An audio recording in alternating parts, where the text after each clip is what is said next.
Hello, everybody. So, about a week ago or so, I posted a request for questions about China to see if there was anything you guys would be curious to learn about. So, today I'm going to try to tackle a few of these questions. I'm not going to get through all of them at first. Some of them are a little challenging and a little sensitive, so I need to spend some time thinking about how to answer those.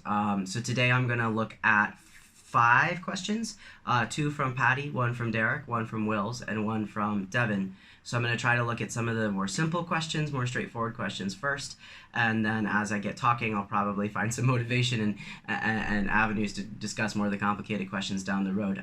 So before I get started, I want to give a little bit of background on myself.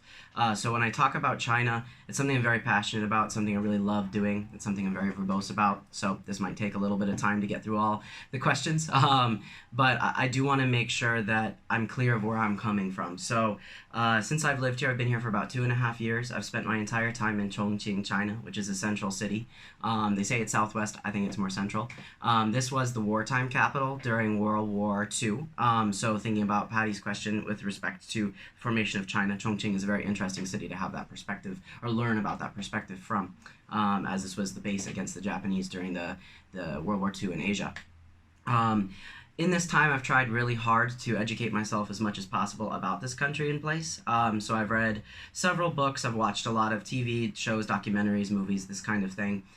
In university, I studied international relations, political science. I focused on China, or not on China, but on Asia. I did do some work with China. I've taken a handful of classes on China, some comparative classes looking at China and Japan. By no means when I got to China was I any kind of China expert. I'm still not a China expert. But just to give you an idea of where my personal ideas are coming from, that's my background. I've spent some time in Japan, I've spent some time in Korea. I've done extensive study about the Vietnam War. So when I'm speaking there, it's coming from this lens. I'm going to do my best when talking about these questions to try to delineate whether this is my thought, feeling, my speculation, whether this is just something factual, historical in nature, or if this is coming from people that I know here or things that I felt here based on my own observations. So I can't promise that when I'm talking I'll always be 100% clear of where it's coming from, but I'll do my best to not speak for Chinese people, or I'll do my best to, when I am speaking on behalf of what I've learned from Chinese people, to point that out. The last thing I'd like to point out is that while I have been here for a while, my Chinese is decent.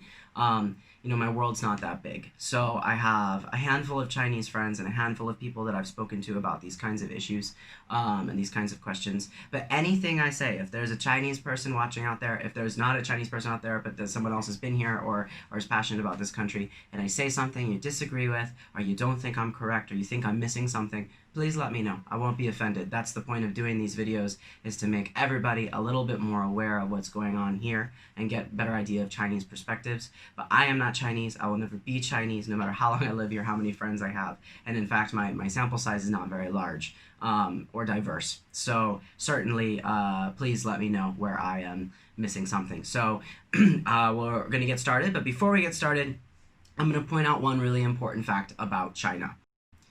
So when we talk about China, it's really important to understand a fundamental difference between the United States and China, and China and the West. But I'm going to talk mainly from the United States perspective because, again, I'm American, and most of the people asking me questions are also American. In the United States, it is culturally normal and, in fact, socially acceptable in many situations, in some places socially encouraged, to discuss social issues, political issues, historical issues. Now, we all know China has different ideas about things like freedom of speech. So of course that's going to be an immediate barrier to entry here. So certain topics are going to be more difficult to discuss here. And it's not so much that I feel that the secret police are sitting here watching me or that they're on the road listening to everything people are saying, but generally there's just going to be a different attitude towards discussing anything that might feel sensitive. So that's obvious, right? We probably already know that about China. But something that I didn't know about China, and I think gets missed in the conversation in the West, is that generally, people here don't spend a great deal of time discussing these kinds of issues in general.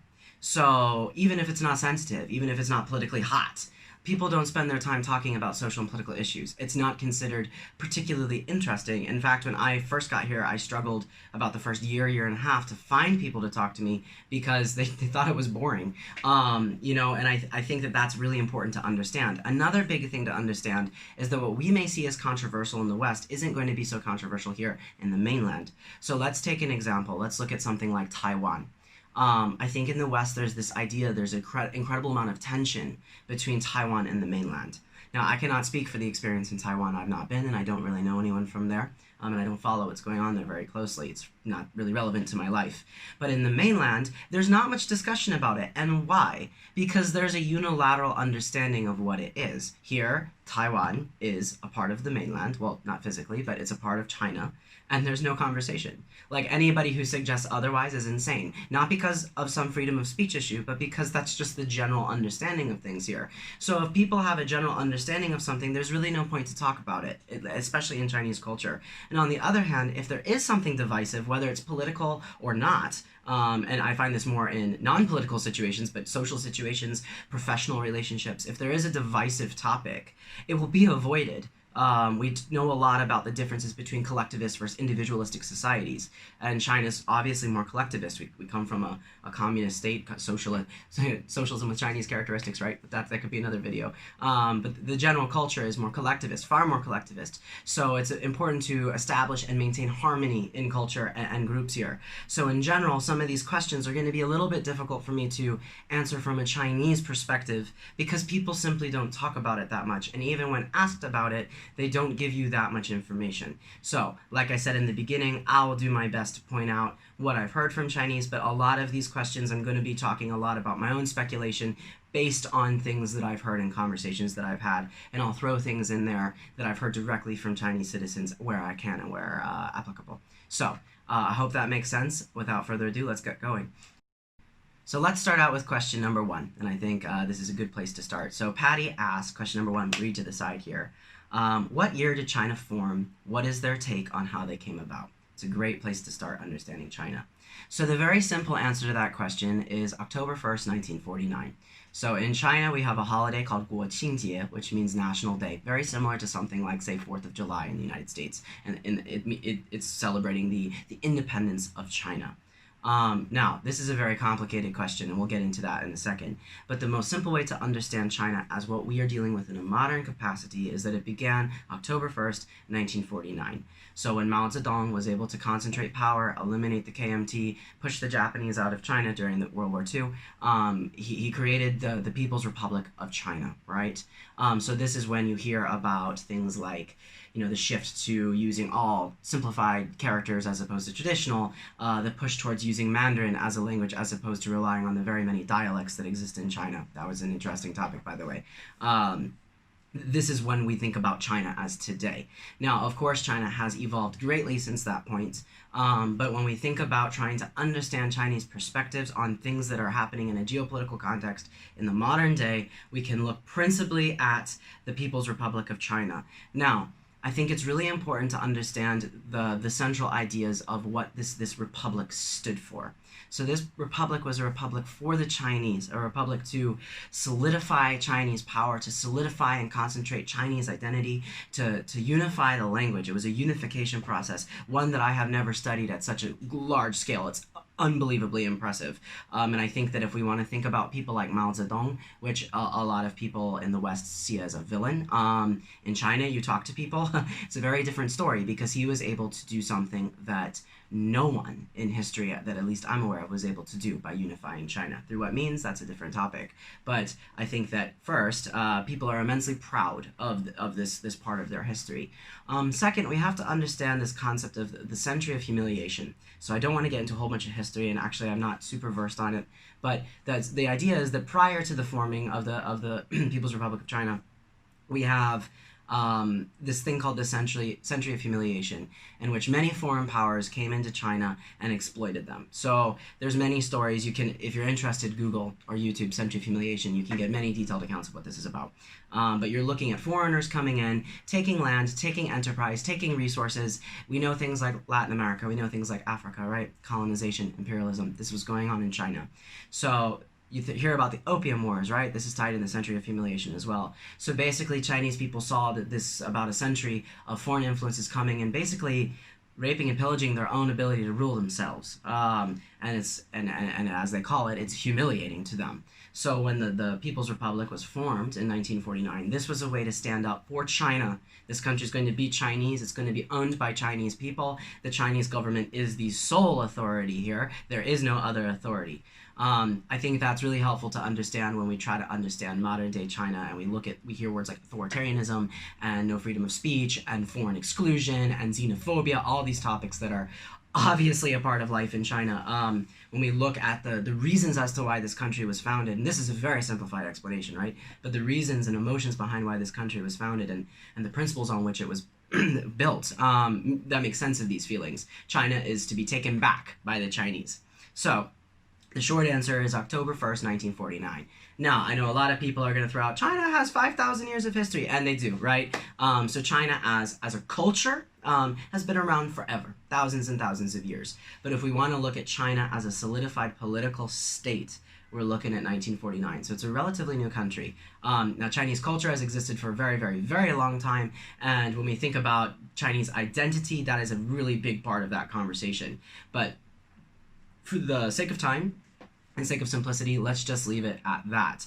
And yeah, how do they feel about it? Kind of touching on what I've already said. Also, just kind of like any country, most people don't walk around like considering all the time where their country came from. So if I ask people, how do you feel about the fact that your country was formed? Most people are going to say, what? Of course, I'm happy that my country was formed. If I ask about the circumstances in which it was formed, people will be able to tell me their understanding of Chinese history, which is not that different from what we learn. To be totally honest with you. But there's not like some prevailing feeling walking around all the time, like, oh, people have this particular emotion about how their country came to be. It would be similar to talking to anybody, where it's going to vary person to person. But if you are more curious about these things, than any of those topics, and that goes for the rest of the video, please leave a comment with more questions if there's things you want to know more, because I can go more in detail about any of these things we're talking about and do some more research for you if you want. But that's question number 1. So now I'd like to look at question number 2 by Derek, or from Derek. So he asked, what do people think about China in the United States? Do you think their perceptions are fair? For the second half of that question, that's always going to be really difficult because the perceptions are all over the place. But I think the first thing to address about perceptions of Americans in China is that, at least in Chongqing, now I think in Tier 1 cities it may be a little different, but in Chongqing, Guiyang, Sichuan province, Chengdu, Xi'an, the places I've traveled, Guangxi province, the notion of American as an isolated concept is not that prevalent. So in China, I am called 外国人, which just means foreigner. There's not a lot of debate within the Chinese public when dealing with us on the ground level of which country you're actually from. Especially if you are light-skinned like myself, they kind of clump you all into America, Western Europe, Russia as one huge concept. So this is the first time I've lived abroad where people genuinely don't know where I'm from. When I've lived in other countries, they peg me as American pretty quickly, and I'm sure Americans that are watching this who've traveled before have had similar experiences where you're just instantly pegged as an American. But here, I've for the first year, a lot of Russian, a lot of German, people thinking I'm Russian and German, people thinking I'm French, people thinking I'm British. Actually, when I ask people to guess where I'm from, they very rarely guess America first. So when we talk about what do people think about America, I think that it's more useful to also think about what do people think about the West. Because I don't think they have a huge differentiation between America and the West. So in general, the West is seen as a lot more liberal, a lot more open-minded, and a lot more reckless. So I think that people here see the West as being far more unhealthy. I think they see us as being very reliant on lots of medications, poisonous, medicine is poison. That's the idea in China for sure. So our healthcare system, they see that as being very reliant on these medications and this kind of thing. I think they see us, our diet and our approach to alcohol as being very unhealthy and destructive. Now, whether or not they have a healthy diet here in China or they have a healthy approach to alcohol, that is not something that I can say either, but I just answering what are the perceptions, maybe this is one of them. Definitely a big difference between the West and China is perceptions on things like drug use. So drug use here is pretty unilaterally despised on every level of society. So there's a very small subgroup of people that I've come across who are open-minded to the idea of something maybe like pot, but beyond that, and being open-minded does not mean they're using it. It just means that they can maybe understand and accept that people in another country would choose to do something like that. But by and large, people here see that as a taboo. Absolutely, 100%, no room for conversation on that. So those are just some general differences between the West and the East that I think people see here. As far as America goes, most people's perceptions of Americans generally revolve around two things right now. One, obviously, you can probably guess, is Trump. So I get a lot of questions from the get-go of why did you choose Trump to be president?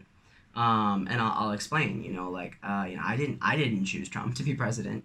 And they'll say, well, but you can vote. I say, yeah, of course. And that's kind of the point. Like, I didn't vote for Trump. And they're kind of immediately like, oh, okay. Like, they didn't quite understand maybe that's how the system works in the United States, that if there is voting, that maybe perhaps there would be some divisiveness in that vote, which goes back to kind of the beginning of this video about this notion of things kind of being either divisive or unilateral here. There's not really this room for discussion in between. So that's an interesting perception I found, and also a very interesting perception to turn around very quickly for Chinese people. And this is, again, not all Chinese people. This is a lot of people that I meet in bars, taxi drivers, people I get my noodles from, so people who maybe aren't exposed to a lot of foreigners or a lot of foreign culture on a day-to-day basis. The people I work with who work with foreigners and use English, their ideas may be a little bit different, for sure. The other thing that's really popular in China in terms of their understanding of America is hip-hop and rap. So there's, especially in Chongqing, there's a big underground music culture that's moving around. A lot of young Chinese people very interested in the aesthetic of hip-hop and rap. Now, they have a very interesting Chinese spin on it, but you see a lot of Chinese people wearing dreadlocks. You see a lot of Chinese people tattooing their bodies with different kinds of either rappers' names or lyrics or what they have created for themselves. So that came as a surprise to me. I didn't really know that was a thing, but I'd say that's a huge perception of Americans by Chinese, is this culture, this idea of Americans being cool and into hip-hop, man, bro. There's a lot of this kind of, even the way people speak English here, they've adopted a lot of that kind of language. So as far as that goes, I would say their perceptions are pretty fair. Now, I would say that when we talk about the perceptions that are unfair, it's more about a generalization of what we don't understand about China. So there's not a huge number of preconceived notions about Americans. As I said, they don't even really distinguish us that much on a day-to-day basis, or foreigners. But there's a lot of assumptions in terms of our own countries, but there's a lot of assumptions about what we can and can't understand about China and Chinese people. And I'd say that is the most unfair part about living here as a foreigner, and one of the most difficult barriers to entry here. So there's always assumptions. We can't eat the food, we can't use chopsticks, we can't accept drinking hot water, we can't accept this part of Chinese culture, and if there's ever a conflict, it's told, well, in China it's this way and maybe you don't understand it because you're foreign. So I think there's a very large idea and feeling that foreigners simply cannot assimilate to Chinese life and cannot assimilate to Chinese culture and cannot speak the Chinese language. So I think for me, at least, that would be the most unfair perception. Now, there is a lot of stuff that goes on here to reinforce that idea, because a lot of foreigners out here can be blubbering idiots when it comes to things that go on in this country, but it's certainly not universal, and there's a lot of foreigners out here that do want to make their life in China, and those people, including myself, I think we meet a lot of difficulty in being accepted and being taken seriously in that way. So I hope that answers your question, Derek. If not, let me know, but I'm going to stop there. If you have further questions or more stuff you want to talk about, let me know in the comment. Okay, so question number 3, I'm going to go back to Patty's question. She asked to, how many of your Chinese friends want to live in America? Why? And this is going to touch on Derek's question a little bit. I didn't want to double talk. So one of the biggest perceptions of the United States in China deals with our guns. And that's not just Chinese people, right? A lot of people around the world have this immediate gut reaction to our gun control situation in the United States. People generally see America as a very dangerous country in China. China is remarkably safe. It's the safest country I've ever lived in, I think. Maybe Japan, but very safe. So to answer the question, how many of your Chinese friends want to live in America? Why? I would say none of them. I have never actually met a Chinese person who has a desire to live there. Plenty of people would like to travel to the United States to see our culture, to eat our food, to listen to our music. Like a lot of people, I said, are really into hip-hop and the dance culture, so they think that's very cool what we're doing in the United States with that. But as far as living here, I'd say very few. Very, very few people. I think that the number one driver, the external driver, would be fear. People don't want to deal with with violent crime. And when you live in China, you're very aware that the United States has significantly more violent crime than China. I've lived here for 2.5 years in a gigantic city, and I have never once experienced a situation where I felt in danger in any way. In any way. So it's very, very different. On the other hand, or another note of why people maybe don't want to live in China, or sorry, live in the United States, would be the same reason if I were to ask you, do you want to live in China? I'd say most of my American friends would say no. If that weren't the case, then you'd probably be here, because it's pretty easy for you guys to get a good paying job out here, as I've said again and again. People are proud of China. People love China. People love their food. They love their culture. They love their language. They love their families. They love their motherland. So I think that there's this notion in the West that everyone in China is brainwashed to love China, and they don't actually know what's going on in their own country. It's part of my French, but it's a load of shit.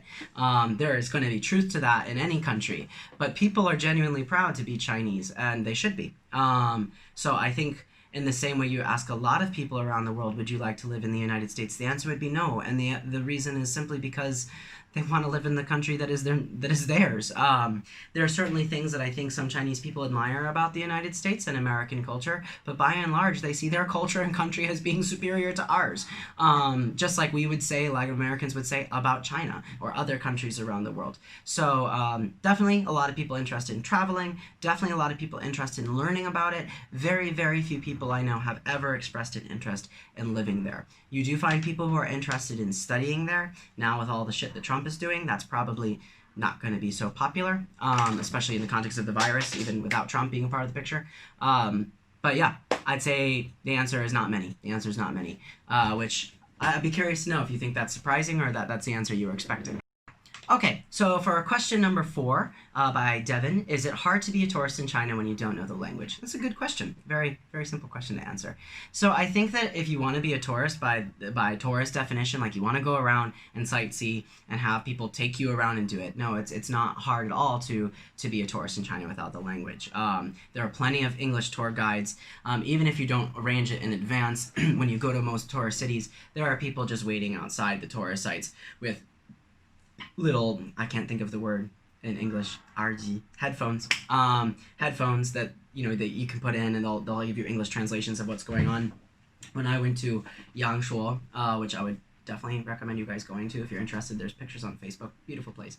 Me and my friend were eating lunch one afternoon, and a lady approached us, just a nice little lady, and she had e-bikes, little moped bikes, and she was like, hey, you pay me this much money, I'll take you around, get you entrance into these places, translate things for you, and it'll be like 6 hours. We said okay, ran a person on the street, wound up being really phenomenal, saw some really cool stuff.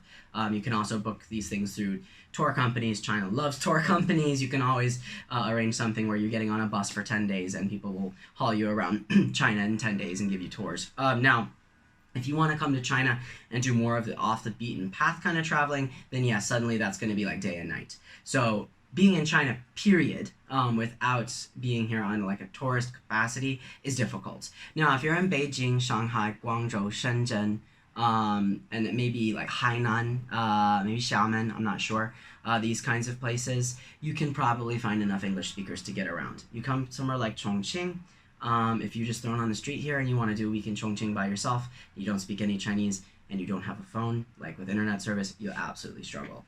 So I think it depends a lot on the kind of travel you want to do. If you are more interested in doing like off the beaten track kind of traveling, which is difficult in China anyway, for a lot of reasons, but I would recommend visiting a friend who lives here, whether they're foreign nationals or they're Chinese people, because then you can get around much easier.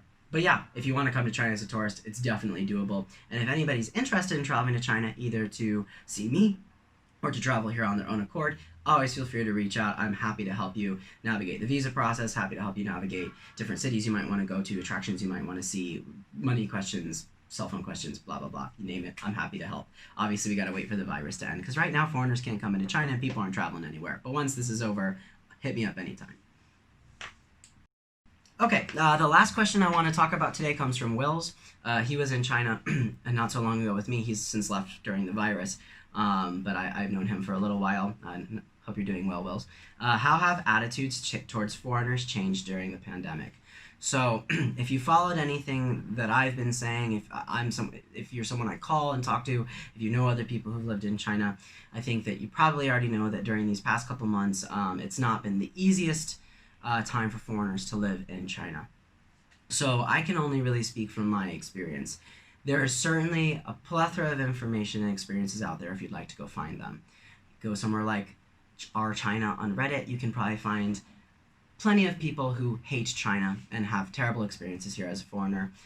If you just Google things about like what was going on in Guangzhou a little while ago, I think you might have just seen my rabbit run in the background. There was a lot going on in Guangzhou for a while. However, I'm going to talk mainly about my experience here. So generally, I've not had a huge issue. We've had a couple instances. There was one instance right after the lockdown was easing, and I was around March time, where a neighbor had called the police on us, only because they heard what we were told. They heard foreign voices. At the end of the day, we were not harmed. We were not taken into detention. We were not kicked out or anything like that. But we were massively inconvenienced for about an hour, and it was it was scary. We'd been drinking. It was late at night. Suddenly 3 police show up at your house. It's a little nerve-wracking, and it's certainly kind of a pain in the butt to deal with. Yeah, you can see Lily. Hi, Lily. But other than that, most of the stuff I've dealt with is just like kind of what we in America call microaggressions. So getting into elevators and people turning around and putting their face against the wall, people kind of turning away from you, walk by, people putting their mask on suddenly when you walk by. A lot of it's pretty silly by nature.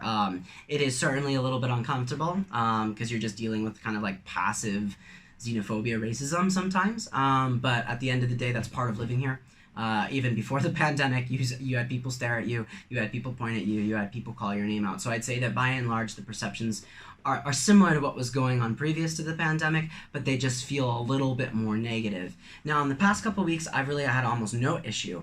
There was a while where downtown wasn't allowing foreigners into any of their establishments. That's been easing up. I was downtown a couple nights ago on 9th Street. So, Wills, 9th Street.